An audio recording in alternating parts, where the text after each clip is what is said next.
Karen thought she could control everything in our neighborhood. She filed complaints, posted flyers, and even pushed for new HOA rules to ban trucks from driveways. But what made her crusade different this time wasn't just her obsession with property values. It was who she chose to target. My neighbor, Gary Simmons, had worked 40 years at a steel plant, and the vintage Ford sitting outside his home wasn't just a vehicle. It was a piece of his life and family history. But Karen wasn't just banning trucks. She was really banning the people she didn't want next door. And when she learned that Gary's best friends, who often visited and parked their trucks out front, were black, suddenly her campaign became much more than aesthetic rules. It became personal. She thought she could write the script. She thought she could force people out. But Karen didn't expect that her obsession would backfire when Gary made a move that turned the entire neighborhood against her. The neighborhood was quiet, neatly manicured with symmetrical lawns and painted fences that seemed designed to keep everything the same. Karen lived near the center of it all, in a house that looked like a model home straight off a brochure. She prided herself on order and structure, weaponizing rules to preserve what she thought the neighborhood should be. And every few months, she found a new target. Gary Simmons, on the other hand, was the kind of neighbor everyone trusted. A retired worker with a slow, steady walk and hands that told a story of decades of labor. His vintage Ford wasn't new or flashy, but it was clean, polished, and iconic, a relic of his father's time. He parked it on his driveway, his own property, never blocking anyone, never breaking any real traffic rules. But to Karen, that truck was a violation. To her, it didn't fit the image of her perfect streets. Neighbors had heard her vent before, but things escalated when she started demanding new policies. Suddenly, her HOA emails included phrases like unsightly vehicles and the wrong element being attracted by truck culture. The language was coded, but everyone knew what she meant. She wasn't talking about the vehicle. She was talking about the people who drove them.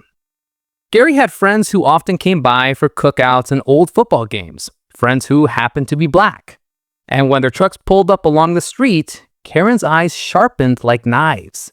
She claimed they were lowering property values, that this isn't the right kind of place for gatherings like that. Her disdain spread quickly in whispered remarks about those people and the way they live. The neighborhood began to split.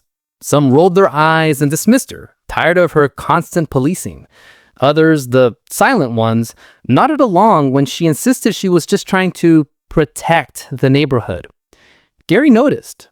He felt the weight of eyes watching not just him, but the friends who came to his home. Something Karen saw as an eyesore was, for him, the heartbeat of his community. And when the official HOA ban on trucks passed, pushed aggressively by Karen, the tension snapped into something much colder, something more dangerous than a fight about vehicles.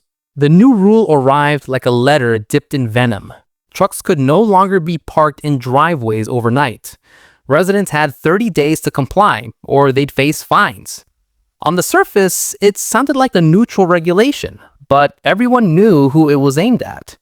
Gary was the face of the ban, the example Karen wanted to make.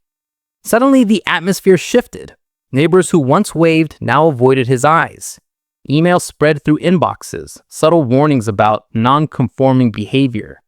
A few more houses started posting no parking signs in front of their pristine lawns, quiet signals that they endorsed Karen's line of thinking. Gary's friends stopped coming by as often. They didn't want trouble. And Gary, sitting silently by his window one evening, realized what was happening. This wasn't about a truck. It was about exclusion, about erasing the presence of anyone Karen deemed unfit for her picture-perfect suburb. But Gary was not a man easily bent. Instead of driving his Ford away quietly, he doubled down. He parked it right in his driveway every single night, as if daring her to find him. He polished it so it gleamed under the streetlight, its chrome lines shining like a banner of defiance. Karen escalated. She circled his driveway almost daily, documenting violations. She took photos, emailed the HOA, knocked on his door pretending she was just informing him of the consequences. Her obsession grew restless, driven by something much deeper than rules: fear, resentment, and prejudice lurking just beneath her polished words. One evening, it exploded in the open. Gary hosted a cookout, inviting a few families from his church, Black families who had been a part of his life for decades. Trucks lined the street, their music and laughter painting the evening in joy. And then Karen appeared, her voice sharp with contempt as she demanded they leave. She muttered about people bringing down the neighborhood, and this isn't why trucks don't belong here. It wasn't subtle anymore. It was racial, naked and raw. People fell silent, stunned at her audacity. And yet she didn't stop. She kept going, shouting until a small crowd of neighbors had gathered. Tears welding one young boy's eyes as he clutched his father's hand, hearing words no child should ever have to hear. Gary looked around at the faces, saw their hesitation, their discomfort, and realized that silence would only feed her hate. He needed to make a stand that couldn't be ignored, a symbol no one could forget. That's when his plan began to form. The next morning, Karen walked outside to find the neighborhood quieter than usual, but in Gary's driveway, the old Ford was gone. Relief flickered across her face, until she saw what replaced it. Gary had towed in another vintage Ford, larger, brighter, its paint job restored in bold, defying colors. Parked squarely across from Karen's living room, it faced her living room window like a mirror she couldn't escape. And it wasn't alone. One by one, more trucks began to appear. Friends, family, and allies had heard what happened and refused to let Gary stand alone. By evening, the cul-de-sac was lined with polished trucks, each one a testament of pride and resistance. Neighbors who once stayed silent now joined them. Some brought chairs, some brought food, and suddenly what Karen wanted to destroy had turned into the largest community gathering the neighborhood had ever seen. Karen stood on her porch, seething but powerless. Her words were drowned by laughter, music, and fellowship. She had tried to erase the culture, to erase people she didn't deem worthy of her streets. And instead, she has spotlighted her own prejudice for everyone to see. The HOA board, caught in the chaos, couldn't ignore the blowback. Complaints poured in, not against Gary, but against Karen. They questioned why one woman's fear had turned into official policy. And for the first time, the neighborhood that Karen believed she controlled began to turn its back on her. Karen retreated, blinds drawn, her perfect streets forever changed. In the weeks that followed, the truck ban quietly dissolved. The policy that had divided the neighborhood was overturned, leaving Karen bitter and isolated. But more importantly, something had shifted in the community. Gary's stand had peeled back layers of silence that often protect prejudice.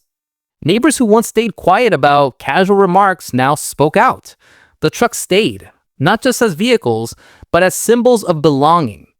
Gary's Ford, the original one, remained parked by his home, a daily reminder that silence is complicity, that comfort often comes at the expense of justice unless someone chooses to resist. Karen's house still stood in the center of the block, but she no longer commanded it. The very rules she weaponized had collapsed because one man chose defiance over compliance. And though Karen may never admit her hate, she had been unmasked, her shadow exposed in daylight. And the story of Gary's truck outlasted the conflict itself. Kids who watched that standoff grew up remembering what it meant to stand against unfairness, even when it was packaged in rules and policies that sounded neutral. Because the truth is, racism doesn't always wear a hood or wave a sign. Sometimes it hides behind bylaws and phrases like property value. Sometimes it's whispered in HOA meetings, but its impact is no less real and its harm no less deep. And so whenever that Ford rumbles to life in Gary's driveway, it sends a message louder than Karen's complaints ever could. You can't ban people into silence, and you can't legislate away their right to belong. After all, what kind of neighborhood are we if we protect lawns more fiercely than we protect each other?